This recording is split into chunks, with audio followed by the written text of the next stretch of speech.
Welcome dear friends. कैसे हैं आप सभी। स्वागत है आप सभी का GS with RWA YouTube channel पर। आज हम आपके लिए लेकर आए हैं नायक सीरीज का practice set number 3। Practice set number 3 full explanation के साथ best explanation best hand written notes के साथ में इसकी पीडीएफ हमारे Telegram channel RWA UPP re exam पर देखने को मिल जाएगी। यूपी पुलिस कांस्टेबल के लिए यह सीरीज रामबाण साबित होने वाली है। एसएससी के सभी एग्जाम्स में यह सीरीज काफ़ी हेल्पफुल और मैं कहूँ तो इससे बाहर कुछ भी नहीं होने वाला। तो सभी साथी इस सीरीज में अंत तक जुड़े रहें। वीडियो अगर आपको अच्छी लगे तो वीडियो को लाइक शेयर और चैनल को सब्सक्राइब करना बिल्कुल भी ना भूलें। हमारी मेहनत या वीडियो अगर आपको अच्छी लगे तो एक पॉजिटिव कमेंट हमारे वीडियो के लास्ट में ज़रूर छोड़ें तथा जो भी आपका सजेशन हो उसे ज़रूर से दें। ये हमारी नायक सीरीज है और ये हमें नायक यानी हीरो बना के ही मानेगी, ये मुझे पूरा भरोसा है। तो चलिए दोस्तों स्टार्ट करते हैं क्वेश्चन नंबर फर्स्ट से। क्वेश्चन नंबर फर्स्ट हमारा कहता है जो सत्रिय शास्त्रीय नृत्य है ये कहाँ का है, तो ये असम का है और नॉर्थ ईस्ट इसकी डायरेक्शन देखने को मिलती है। इसके फाउंडर श्रीमद शंकरदेव और इसे 2000 में शामिल किया गया। सन 2000 में सत्रिया को शामिल किया गया शास्त्रीय नृत्य में। असम के जो लोक नृत्य हैं वो बिहू, बगरुम्बा और देवधनी देखने को मिलते हैं। हिमाचल के लोक नृत्य नाटी, पंजाब का भांगड़ा और शम्मी देखने को मिलता है। तमिलनाडु के जो आपके हैं वो भरतनाट्यम, ये भी एक शास्त्रीय नृत्य है, ये साउथ का देखने को मिलता है। शास्त्रीय नृत्य जो है उनकी संख्या 8 देखने को मिलती है, जिसमें आपका मणिपुरी मणिपुर से नॉर्थ ईस्ट में, ये इनकी डायरेक्शन यहाँ पर दी गई है। ओडिसी उड़ीसा, कथकली मोहिनीअट्टम केरल के हैं, कुचिपुड़ी आपका आंध्र प्रदेश के हैं और कथक आपका यूपी का है। इसमें आपका तमिलनाडु और आपका जो शास्त्रीय है तमिलनाडु और सत्रिय जो नृत्य हैं ये भी आपके शास्त्रीय नृत्य हैं। तो कुल शास्त्रीय नृत्यों की संख्या कितनी है? 8 है। नेक्स्ट आपका पॉइंट आता है दक्षिण भारत के कुल शास्त्रीय नृत्य कितने हैं? तो दक्षिण भारत के कुल शास्त्रीय नृत्य कितने हैं? 4। पहला, दूसरा और ये आपका आता है तीसरा। तीसरे पर आपका तमिलनाडु, ये भी साउथ का है। और एक आपका एक और यहाँ पर टोटल आपके 4 देखने को ये मिलते हैं। नेक्स्ट आपका उत्तर भारत के उत्तर भारत का एक देखने को मिलता है जो कि आपका कथक देखने को मिलता है। कथक आपका यूपी का देखने को मिलता है। पूर्व उत्तर में आपका 2 शास्त्रीय नृत्य हैं और दक्षिण पूर्व का एक शास्त्रीय नृत्य देखने को मिलता है। नेक्स्ट आपका क्वेश्चन आता है झारखंड। झारखंड के नृत्य कौन कौन से? तो फगुआ, पाइका, फिरकल, पांता, मुंडारी। ये आदिवासी जो मुंडारी है ये आदिवासी समुदाय से संबंधित नृत्य देखने को मिलता है। मिजोरम के आपके वांस नृत्य, कर्नाटक का यक्षगान और भूता आराधना और अरुणाचल का चलो और वाचो, ये आपके अरुणाचल के नृत्य देखने को मिलते हैं। नेक्स्ट आपका पॉइंट आता है शंभू महाराज। ये कथक के हैं, ये लखनऊ घराना से संबंधित है। अन्य लखनऊ घराना से संबंधित तो बिंदादीन महाराज और कालका प्रसाद, ये भी लखनऊ घराने से संबंधित देखने को मिलते हैं। बनारस घराना आपका रुद्र शंकर मिश्र द्वारा स्नेह बजाज, कमलिनी अस्थाना, नलिनी अस्थाना, ये सभी के सभी बनारस घराने से संबंधित देखने को मिलते हैं।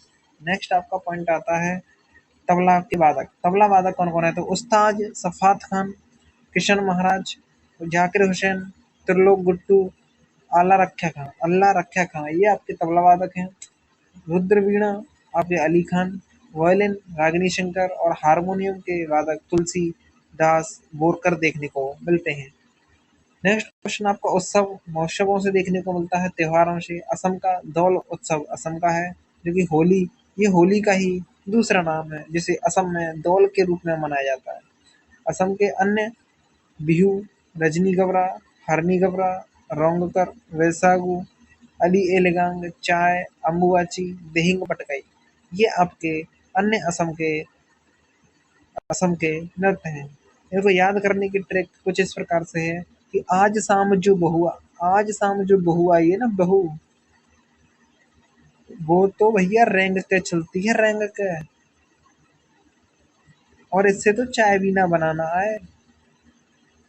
इसके अब्बू हैं अली ए लेगांग, ये यह इसकी देंग पटकानी पड़ेगी।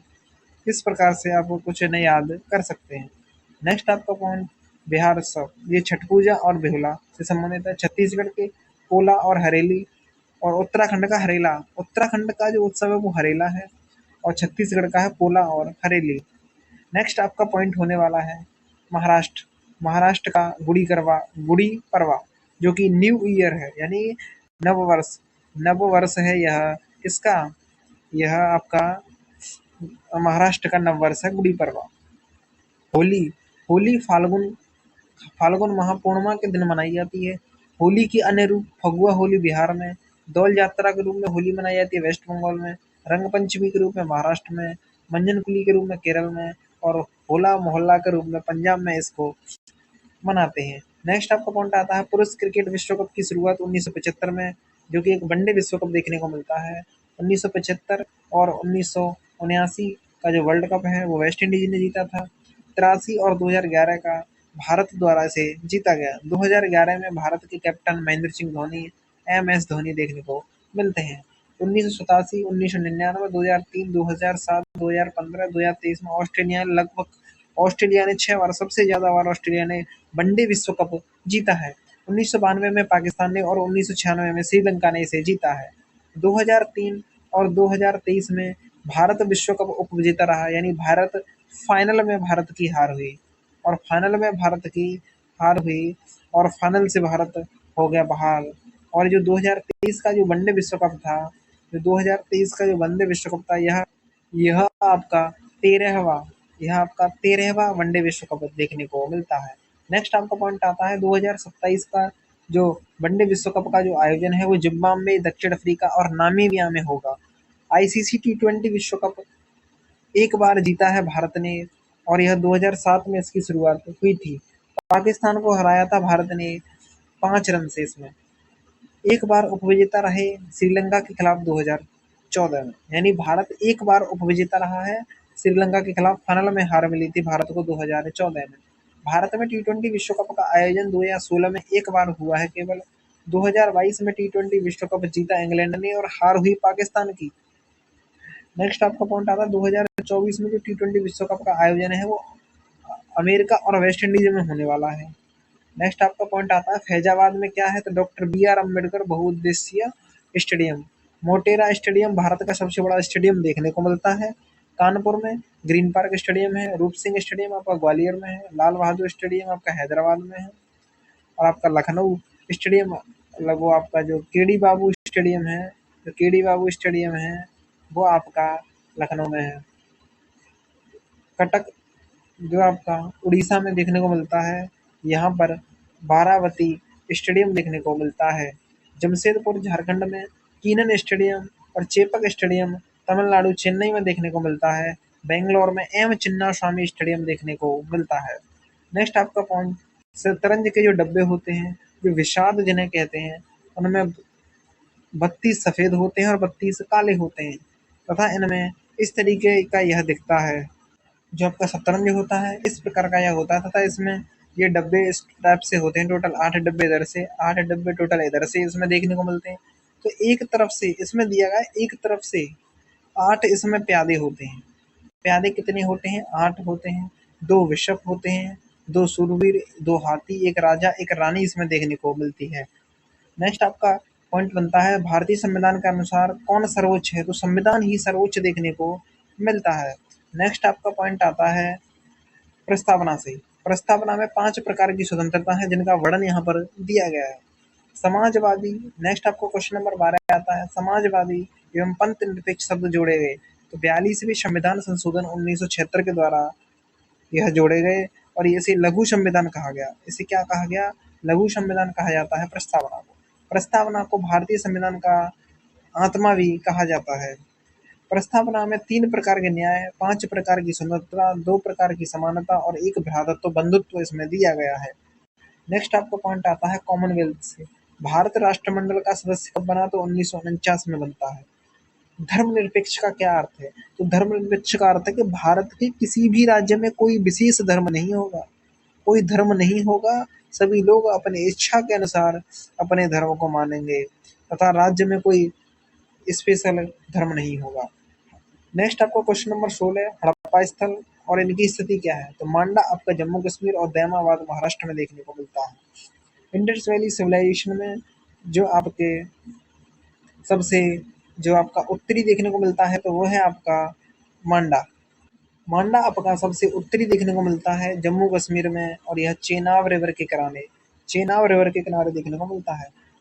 सबसे दक्षिणी में दायमाबाद प्रवरा रिवर के किनारे यह देखने को मिलता है। यह गोदावरी की सहायक है प्रवरा। सबसे पूर्वी आलमगीरपुर यूपी हिंडन रिवर के किनारे स्थित है, और सबसे पश्चिमी सुत कांगड़ और पाकिस्तान में दास्क रिवर के किनारे यह देखने को मिलता है। नेक्स्ट आपका पॉइंट पहाड़ जो हड़प्पा स्थल हैं जो सिंधु घाटी सभ्यता के स्थल हैं यह राजस्थान में है, और वीर भानुपुर ये आपका वाराणसी यूपी में है। वाराणसी यूपी में देखने को मिलता है। नेक्स्ट आपका क्वेश्चन हड़प्पा हड़प्पा में समाधान के साक्ष्य मिले हैं। लोथल से गोदीवाला डॉकयार्ड यानी बंदरगाह देखने को मिला है। कालीबंगा से जुते हुए खेत के साक्ष्य मिले हैं। मोहनजोदड़ो से नर्तकी की मूर्ति देखने को मिली है जो कि कांसे की बनी हुई है। किसकी है? कांसे की बनी हुई है। लोथल गुजरात हाथी दांत का पैमाना मिला है। मोहनजोदड़ो से बृहद स्नानागार पशुपति की मोहर मिली है। और दैमाबाद से क्या मिला है मेरे भाई? तो दैमाबाद से ताम्र रथ देखने को मिला है। नेक्स्ट आपका पॉइंट आता है बृहद स्नानागार जो था मोहनजोदड़ो में, उसकी जो सीढ़ी थी वो उत्तरी और दक्षिणी दोनों तरफ से थी। इसमें जो आपका इसकी जो लेंथ है वो 14.5 मीटर है, और यहाँ पर थोड़ा विवाद है कि 11.8 मीटर भी यह देखने को मिलती है। तो इसमें वैसे सही तो ये है 99%। यदि ऑप्शन में 14.5 है तो आपको 14.5 लगाना है, लेकिन अगर 14.5 नहीं है तो आपको 11.8 लगा के आना है यदि एग्जाम में ये क्वेश्चन बनता है तो। आपका जो चौड़ाई है इसकी 7.01 मीटर देखने को मिलती है, और आपका जो इसकी जो डेप्थ है या हाइट में बोलूँ या इसकी गहराई बोलूँ, जो गहराई है इसकी 2.43 मीटर देखने को मिलती है। जो आपका धौलावीरा है वो एकमात्र ऐसा नगर है जिसमें 3 टीले देखने को मिलते हैं। धौलावीरा आपका गुजरात में स्थित है। कहाँ है? गुजरात में यह देखने को मिलता है। दुर्ग, इसमें 3 प्रकार के टीले थे, दुर्ग, मध्य और आम। उन्नत जल व्यवस्था भी धौलावीरा में देखने को मिलती है। नेक्स्ट आपका पॉइंट आता है क्वेश्चन नंबर 20 हड़प्पा संस्कृति में किसकी पूजा होती थी? तो आपका शिव की, पीपल की, मातृ देवी की। सर्वश्रेष्ठ स्थान मातृ देवी को मिला हुआ था। नेक्स्ट आपका पॉइंट आता है सबसे बड़ा यूटी लद्दाख, इसका क्षेत्रफल इतना है। सबसे छोटा लक्षद्वीप 32 किलोमीटर स्क्वायर इसका क्षेत्रफल। सबसे बड़ा राज्य राजस्थान, सबसे छोटा राज्य गोवा। दमन एवं द्वीप का क्षेत्रफल 603 किलोमीटर स्क्वायर क्षेत्रफल के आधार पर। जनसंख्या के आधार पर सबसे बड़ा यूटी आपका दिल्ली, और इसका जो क्षेत्रफल है वो 1483 देखने को मिलता है। भूटान से सटे हुए राज्य सिक्किम, वेस्ट बंगाल, असम। भारत के साथ भूटान 699 किलोमीटर की सीमा बनाता है। राजधानी थिम्पू और भाषा दंजोखा देखने को मिलती है। बांग्लादेश से भारत की जो राज्य हैं वो मेघालय, त्रिपुरा, नागालैंड, मिजोरम देखने को मिलते हैं। भारत के साथ इनकी जो सीमा है वो 4096.7 किलोमीटर की सीमा है, जो कि सबसे बड़ी सीमा देखने को मिलती है। भारत के साथ सबसे कम सीमा अफगानिस्तान की है, 106 किलोमीटर है, और यह जो अफगानिस्तान है वो आपका लद्दाख से सटा हुआ है। नेक्स्ट आपका पॉइंट आता है थ्री वीगा कॉरिडोर, ये कहाँ स्थित है? तो बांग्लादेश और भारत के बीच में स्थित है। जो आपका 100वां संविधान संशोधन 2015 किया गया, यह भूमि संशोधन से संबंधित था, जिसमें भारत और पाकिस्तान ने अपनी अपनी भूमि की अदला बदली की थी, जिसमें भारत को कम क्षेत्र तथा उसको बांग्लादेश को ज़्यादा क्षेत्र देखने को मिलता है। रेड क्लिफ लाइन भारत और बांग्लादेश के बीच ही देखने को मिलती है। नेक्स्ट आपका पॉइंट आता है मिजोरम से। मिजोरम आपका बांग्लादेश और म्यांमार से लगा हुआ है। जो मिजोरम आपका राज्य है वो बांग्लादेश और म्यांमार से लगा है। म्यांमार की भारत की सीमा 1643 किलोमीटर देखने को मिलती है। प्राणाराम वर्मा, और गठन 1935 के अधिनियम से, निर्माण 1937 से हो जाता है। भारत का विभाजन 4 पार्ट में किया गया। सबसे पहले अफगानिस्तान, उसके बाद पाकिस्तान, उसके बाद बांग्लादेश का 1971 में, और म्यांमार आपका 1935 में होता है। नेक्स्ट आपका क्वेश्चन 5 ईयर प्लान्स यानी पंचवर्षीय योजना। अनाच्छादित वर्षों की संख्या 7 है, जिनका विवरण इस प्रकार से देखने को मिलता है। जो टोटल 7, 1, टोटल आपका 7, 1 2 3 4 5 6 और 2 आपका नीचे 7। ये आपका 7 प्रकार से देखने को मिलता है। 26वां क्वेश्चन आपका 5 ईयर प्लान में सर्वाधिक समृद्धि दर 10वीं की रही। 10वीं जो 5 ईयर प्लान था वो सर्वाधिक समृद्धि दर रही 2002 से 2007 तक यह चली थी। लक्ष्य इसका था 8% प्राप्त करना, लेकिन प्राप्त हुआ आपका 7.6%। नेक्स्ट आपका पॉइंट बनता है पहली पंचवर्षीय योजना थी उसका लक्ष्य था 2.1%, जो कि प्राप्त हमने कर लिया था 3.6%। जो तीसरी जो 5 ईयर प्लान था वो असफल रही थी, सबसे कम यह वृद्धि कर पाई, क्योंकि इसी समय 1961 से 1966 के बीच में यह चली। तो भारत और चीन युद्ध हुआ 1962 में और पाकिस्तान का युद्ध हुआ 1965 में। इस प्रकार से भारत और पाक के युद्ध कब कब हुए हैं, तो 1947-48 में हुआ, 65 में हुआ, 71 में हुआ और 99 में कारगिल युद्ध हुआ। इन्हें इंडो पाक वार भी कहा जाता है। योजना आयोग का गठन कब हुआ? नेक्स्ट क्वेश्चन है, योजना आयोग का गठन 15 मार्च 1950 को हुआ था। योजना आयोग के स्थान पर आया नीति आयोग। कौन आया? नीति आयोग। और नीति आयोग आया था 1 जनवरी 2015 को। नीति आयोग का फुल फॉर्म है national institute for transforming India. इसके अध्यक्ष कौन? तो पीएम इसके अध्यक्ष होते हैं। योजना आयोग के फर्स्ट जो अध्यक्ष थे वो आपका पंडित जवाहरलाल नेहरू और उपाध्यक्ष गुलजारी लाल नंदा थे। नेक्स्ट आपका पॉइंट आता है, योजना आयोग के अंतिम उपाध्यक्ष कौन थे? तो मोंटेग सिंह अहलूवालिया थे। नेक्स्ट आपका क्वेश्चन नंबर 28 आता है, राष्ट्रीय विकास परिषद एनडीसी का गठन 1952 को किया गया। इसके अध्यक्ष पीएम होते हैं। नेक्स्ट आपको पॉइंट साइंस से आता है, द्रव प्रवाह की दर क्यूसेक में मापी जाती है, कंप्यूटर को बाइट में, भूकंप की तीव्रता रेक्टर और दाब आपका बार। नेक्स्ट आपको पॉइंट आता है, जो तापमापी यंत्र होते हैं उनमें पारे का यूज क्यों होता है, किसके कारण होता है? तो ये उच्च संचालन शक्ति होती है पारे में, इसलिए यूज होता है पारे का। पारे का जो परमाणु क्रमांक है वो 80 होता है। कितना होता है मेरे भाई? 80 होता है। नेक्स्ट आपका पॉइंट आता है, स्टेथोस्कोप हृदय की गति सुनने में यूज होता है। स्फिग्नोमीटर रक्तचाप मापने में, कैरेटोमीटर सोने की शुद्धता मापन में, लक्स मीटर प्रकाश की तीव्रता के मापन में और शुद्ध सोना 24 कैरेट का होता है। नेक्स्ट आपका पॉइंट आता है, इलेक्ट्रॉन की खोज थॉमसन 1897, प्रोटॉन की रदरफोर्ड 1919, एक्स किरण डब्ल्यू सी रोंटगेन और आपका न्यूट्रॉन जेम्स चैडविक 1932 में खोज की गई।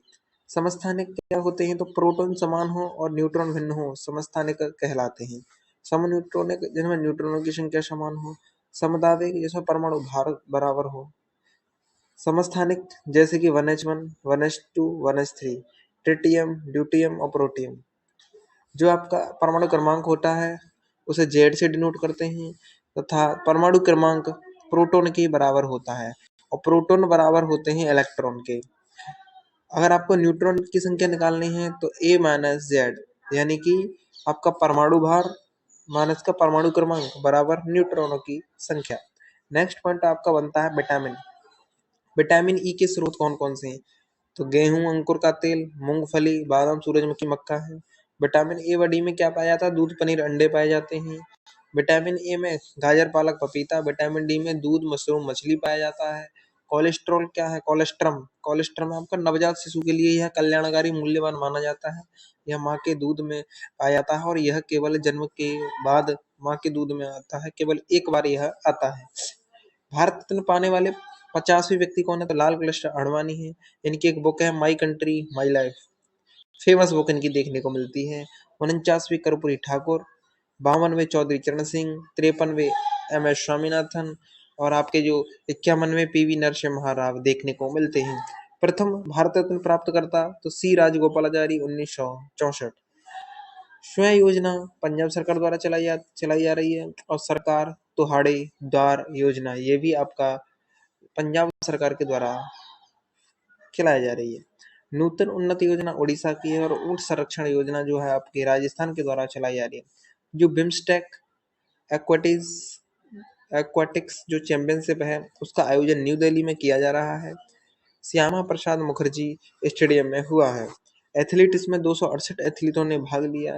एज इनकी 20 से कम देखने को मिली, इनकी जो एज थी वो 20 साल से कम थी। और इन इवेंट कौन-कौन से हुए, कौन-कौन से खेल हुए, तो वाटर पोलो, तैराकी और ड्राइविंग इसमें खेल हुए। बिम्स्टेक की स्थापना 1997 को। सदस्य देश Bangladesh, Bhutan, India, Myanmar, Nepal, Sri Lanka, Thailand, कुल 7 देशों का यह समूह है बिम्स्टेक। हेडक्वार्टर बांग्लादेश में है इसका। जो बिम्स्टेक का फुल फॉर्म है वो है आपका bay of Bengal, bay of Bengal initiative for multi central technical and economic cooperation. Next आपका पॉइंट आता है यूपीआई से। यूपीआई यूनिफाइड पेमेंट इंटरफेस स्वीकार करने वाला यूरोपीय देश कौन सा बना है, तो फ्रांस पहला यूरोपीय देश बना है। यूपीआई 11 देशों में प्रचलित है, जो कि 2016 में बना। यूपीआई 2.0 2018 में बना। इसको एनपीसीआई परफॉर्म करता है। यूपीआई को एनपीसीआई के थ्रू चलाया जा रहा है, national payment corporation of India के द्वारा चलाया जा रहा है। इसकी एनपीसीआई की स्थापना 2008 में, हेडक्वार्टर मुंबई में है। अब नेक्स्ट आपका होमवर्क आता है, भीम ऐप कब लॉन्च हुआ, ये आपका HW है और इसे आप कमेंट बॉक्स में जरूर उत्तर दें। जरूर सोचना। वीडियो अगर आपकी अच्छी लगी हो तो वीडियो को लाइक, शेयर और चैनल को सब्सक्राइब करना बिल्कुल भी ना भूलें। थैंक यू दोस्तों। जय हिंद, जय भारत, वंदे मातरम।